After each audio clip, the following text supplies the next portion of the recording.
Some people have asked why I design products the way I do. Well, the fact is I design products for myself.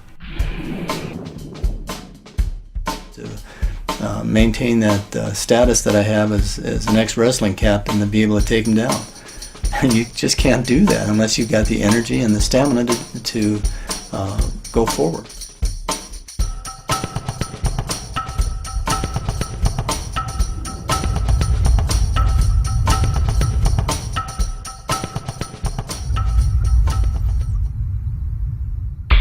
What is a T cell? Well, a T cell is an immune cell. It's really the general that directs the rest of the immune army. But the T stands for thymus. In other words, these cells are trained in the thymus gland.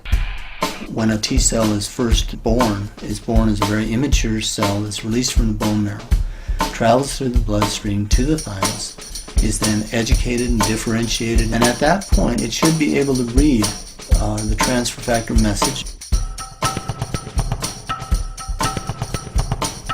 and be able to then use the wisdom of generations instead of just its own wisdom.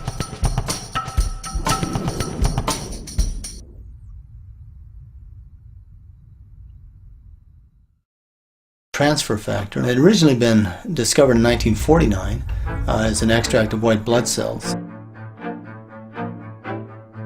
My initial investigations into the immune system began in the mid-1980s when we were looking for ways to create a more effective vaccine for AIDS. Many of the things that we were using were not stimulating the immune system effectively, and so we looked at adjuvants that would be able to be added that would enhance the immune system response to the vaccines that we were then developing. I began with a group and looked at transfer factor and what that was.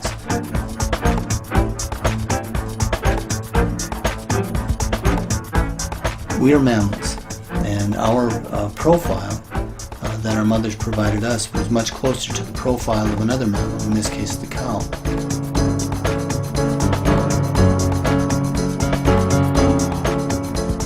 And so we used the cow as a surrogate mother because not only does she provide us transfer factor, but she provides us other components that are not species specific that can be used by humans and to great benefit.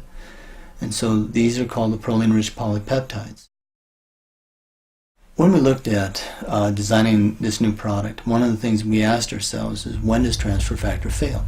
The problem is that the thymus, by nature, is designed to develop until you reach puberty. Nature understood that we'd be staying in one place, and by the time we were 11, we should have known all the germs in our environment. And so that at that point, she could shift her energy away from immune development and immune defense and understanding to reproduction.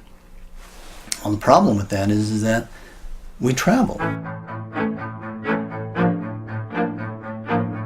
And so in order to work in an environment that's constantly changing, we need to have a thymus gland that functions. The aging of the immune system presages the aging of the rest of the body. If you keep your immune system young, the rest of the body will stay young. One of the most dramatic experiments that was done with that was in a case where the thymus of a young mouse was removed and surgically implanted in an old mouse. The effect was that the old mouse suddenly became much younger. And so we need to look at how to support that gland, how to allow ourselves the ability to produce competent T cells that can use the transfer factor message.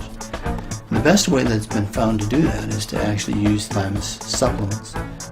12 years ago, when I began to work with transfer factor, we were able to design many products that were very beneficial. But in 10 or 12 years, science moves ahead in leaps and bounds. Taking that new knowledge and being able to then couple active components like the transfer factors and the proline-rich polypeptides, the phytoplanktons, we were able to create a system of supplementation that allows us to support all the primary functions of the body, the ability to maintain an effective antioxidant shield, the immune system, and also the efficiency of our metabolism.